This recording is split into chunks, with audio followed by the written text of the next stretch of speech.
Okay, before I remove my ABS, I'm taking down the negative battery first, just to make sure.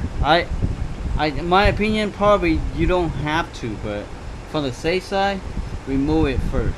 Okay. There is a pin right here. You press down and then you lift the lever up like this, so the plug just disconnecting like this right here. Okay,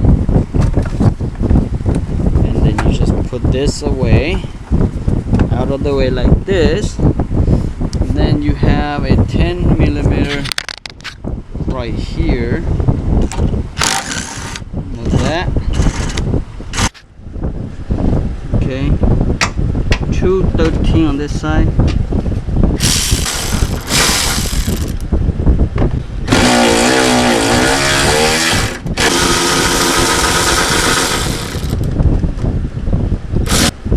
These 10 millimeter, you can use a closed box like this.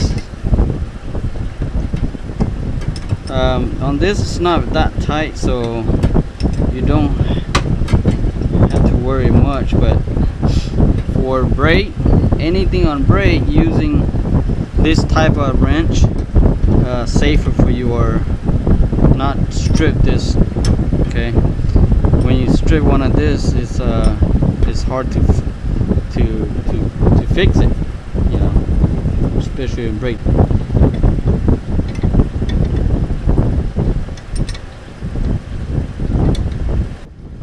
Okay, now this will be down to the last line right here.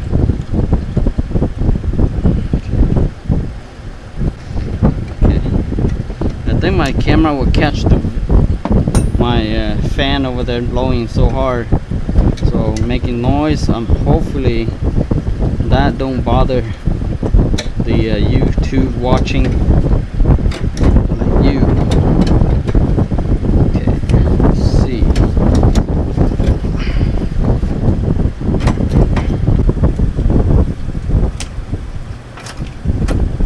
A bit longer.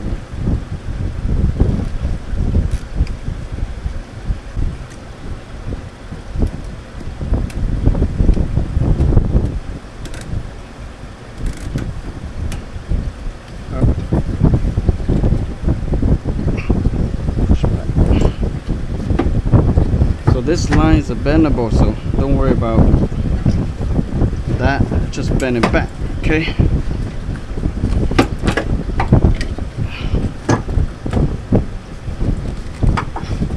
with a clip holding bottom one attached to the line right here in the bottom.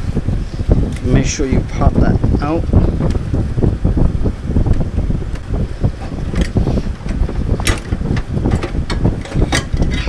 This is what I talk about. The line's clipping right here, and this is a good used one. So hopefully this is a good one, so I don't have to have another problem again. Okay.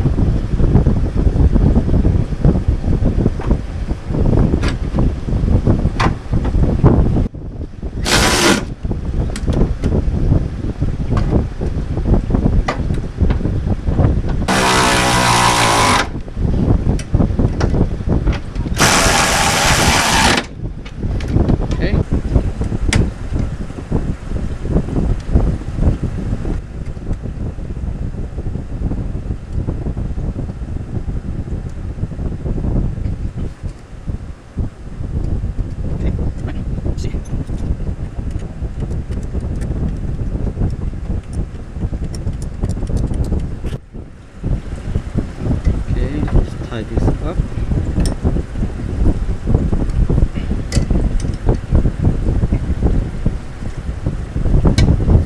Okay, that's it.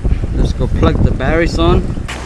Okay, as always, when you bleed it, ABS, non-ABS, we always starting from the farthest, wheels, which is from the driver's side. Your right hand rear wheel is the farthest one, so you're starting from the far closer and closer to finish with the driver one side wheel. Okay, and I by myself, so I'm using this bleeding system here to helping my bleeding. So air bubble is right here. What I'm going to do is I'm going to leave my bottle higher than the caliper down here, and this is I just using this plug here is from another pumping bottle, so I using that. Okay, and I just break loose like that, and I just go pump. Okay, when you break loose down there, you just come and pump. 1, 2, 3, 4, 5.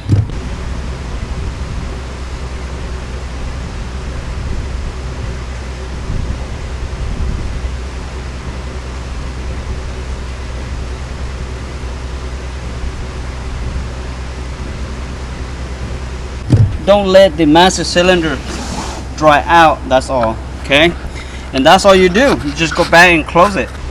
As you can see, there's no more bubble track in here. So what I do, and you can see that my line is very clear now, so I just closing it. Okay, so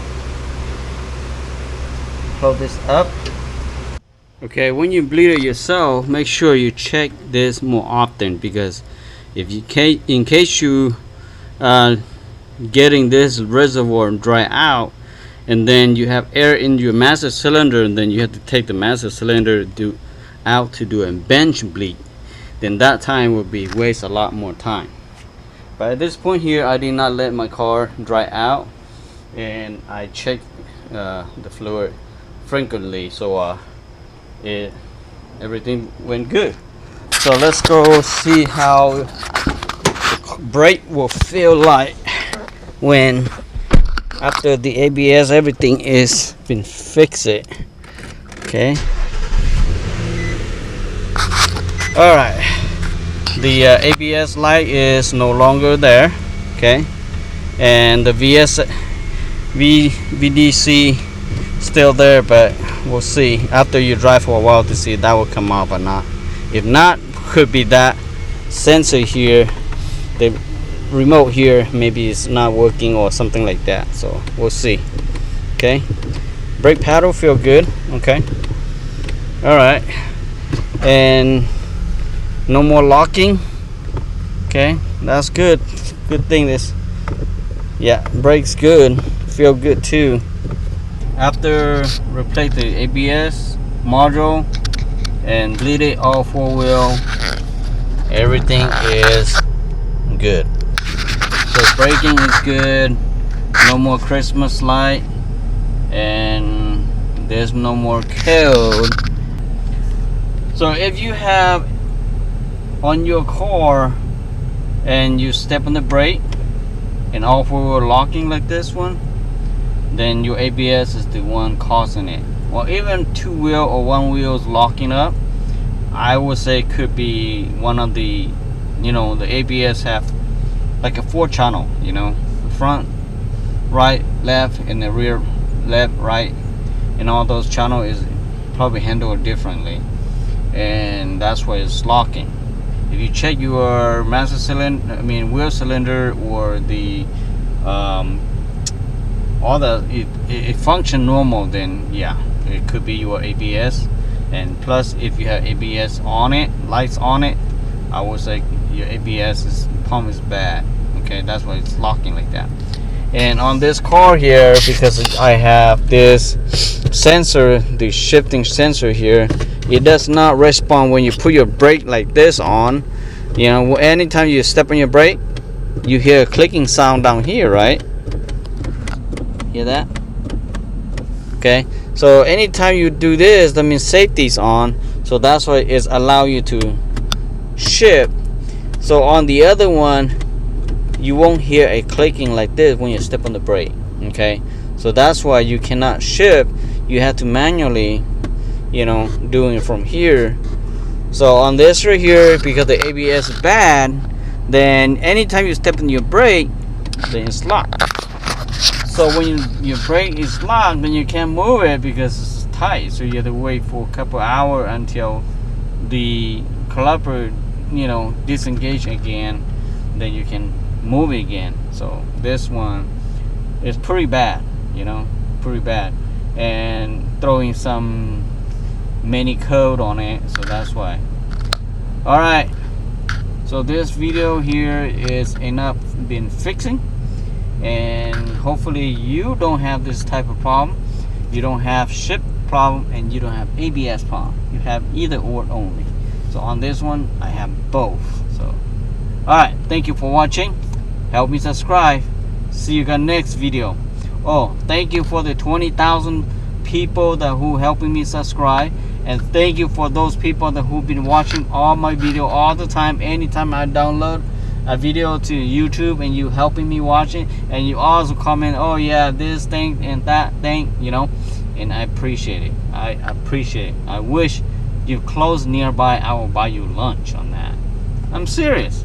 If you here in town, text me on that, I will buy you lunch. I will take you to lunch. Watch. And just appreciate your supporting me, and I love to see you, and I love to meet you, and if you know me personally, hey, just yell at me, hey, buy me lunch. I will. Okay. All right, see you guys next video. Help me subscribe. Okay, bye bye now.